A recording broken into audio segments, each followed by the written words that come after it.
So welcome to this week's episode of the weekly roundup.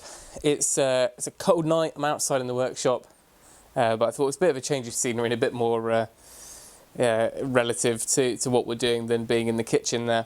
So yeah, it's been a good week. I hope everyone else has had a good week and that you've been busy with the DIY and anything.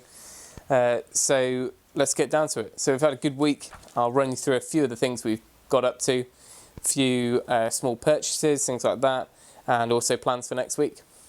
So I've managed to clear the worktop, and I kind of touched on this in one of our first videos. This was an old carpentry kind of old woodwork table that was here when we moved into the house, and it was rotten in places and some of it had woodworm, and I managed to kind of restore most of it and put one of the vices back together.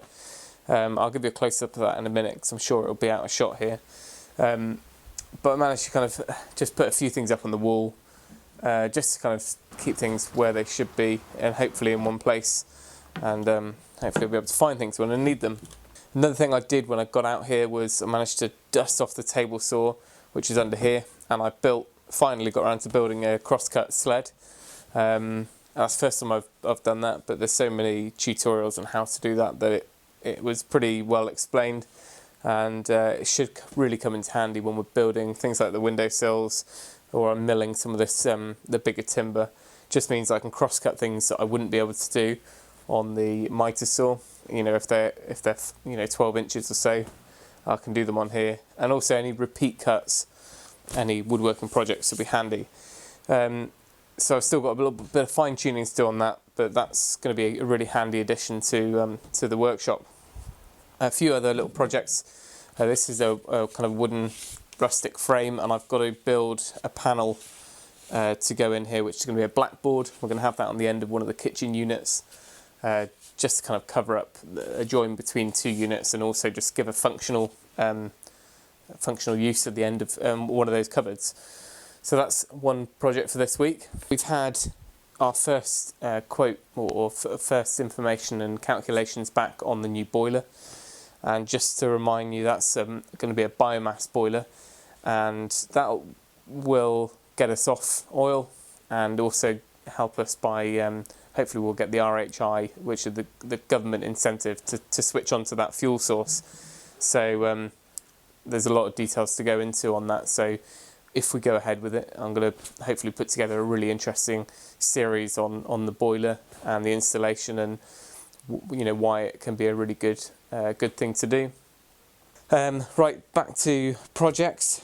I've spent a few hours yesterday trimming out the bay window and the bedroom window, which have been fitted. Needed quite a lot of trimming on the reveals and kind of filling with drywall. And I came up with quite a good method when I did downstairs using expanding insulated foam and the plywood, the drywall. So I've done a little top tips video on that, which I'll be posting this weekend, and that worked really well. So I've still got a bit of finishing and kind of sanding and stuff to do there, but hopefully that window will be really nice when it's finished. It's going to bring in a lot of heat during the day as well, because it's south facing, and there's a good 3 or 4 square meters of glass there. So you may have seen the video, a bit of a fun video that we did earlier in the week, which was the pancake video. And that was kind of announcing our new series of the videos that we're going to be doing in the kitchen, new kind of top tips and recipes and growing your own veg, things like that.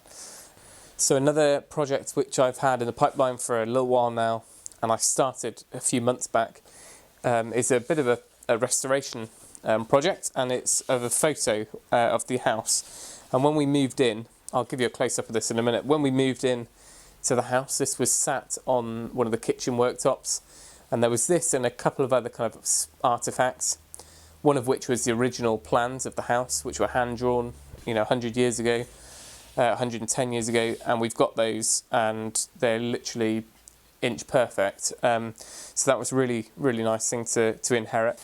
And what I've done is I've done a high definition or high resolution scan of this image, and I've restored it on Photoshop. And being a photographer for my day job, that's kind of comes fairly natural to me. But I did do quite a short video, which I'll probably put everything into one video, but it touches on kind of how to restore a photo yourself, and some of the things I did to to make this you know, a really nice piece to hang on our wall, and this original print we can preserve in the safe or something like that. Anyway, I got the print back this week, and I decided to have it done on watercolour paper, so it's got a nice kind of lustre finish, and I upped the contrast slightly but kept that sepia finish. Once we've trimmed this and mounted it, it's going to be a really nice addition to the house. And so yeah, that's a really nice project, and I'm really looking forward to doing that. So I've got the glass cut and I've got a mount for it. So all that is left to do is to make a frame, and I didn't want to get anything off the shelf. I could have quite easily got my framer to you know, to make up something like this, which would work, but it deserved a bit better, this one. So what I've decided to do, our house is called the Poplars, and being named after a tree and a type of timber, it only made sense to make it from poplar. And as luck would have it, last year I managed to purchase a considerable amount of rough sawn poplar, which is stacked all over the place in the garage. I don't know if you can see some of this up on the rafters above me, and I've got lots stacked kind of staying dry over there. It's 10 years old, it's really nice and dry, and but it's just rough sawn planks. So I've done some practice sections, milling it down,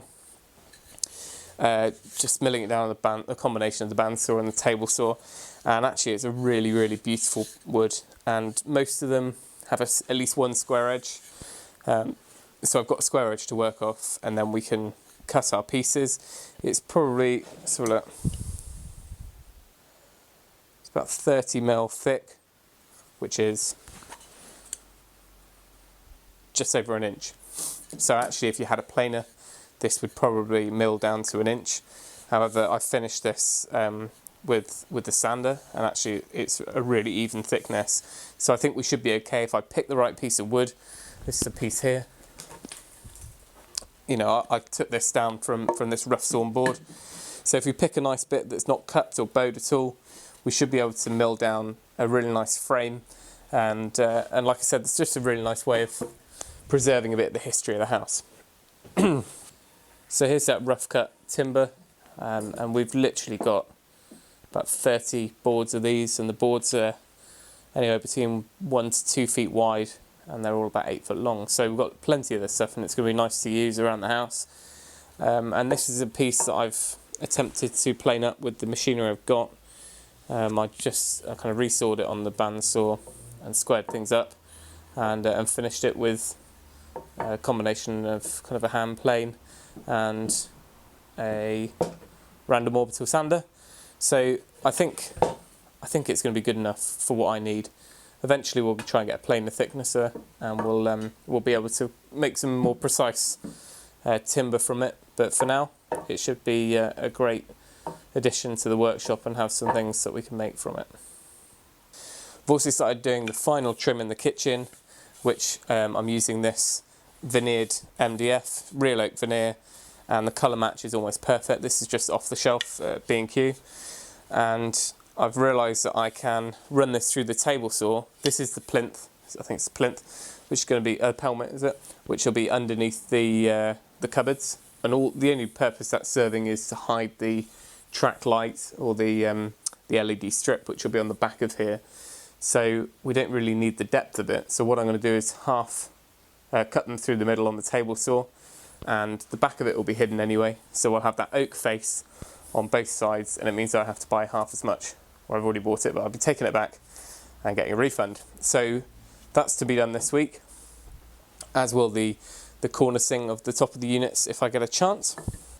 Another little project for this week, which we'll be using a few different tools out here, is we purchased we found an old stained glass window, a reclamation yard, and it's an old stained glass window out of a pub, and we're going to fit that. We left a kind of an aperture above the door in the kitchen, and we've built that with the stud work, but we still need to fit the stained glass. So what I'm going to do is, using some timber, I'm going to make a frame with a rebate in it, and we can kind of almost frame the stained glass window first, and then that will hopefully slot up into place, and that will give us a nice bit of colour coming through, a bit more light as well, and just give a bit more of a unique feature. So That should be quite a fun one to do.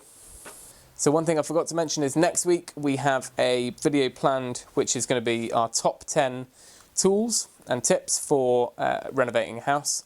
So what I wanted to do is get a bit of input from you guys as well.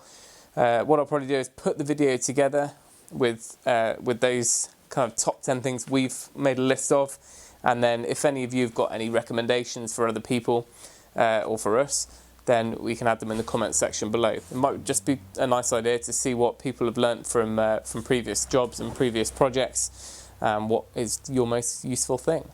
So I think that's pretty much it. It's a bit of a jumbled mess this week, but I'm really glad that we've got a bit more space out here now, and hopefully we can do a bit more kind of construction and building and crafty type things out here in the workshop.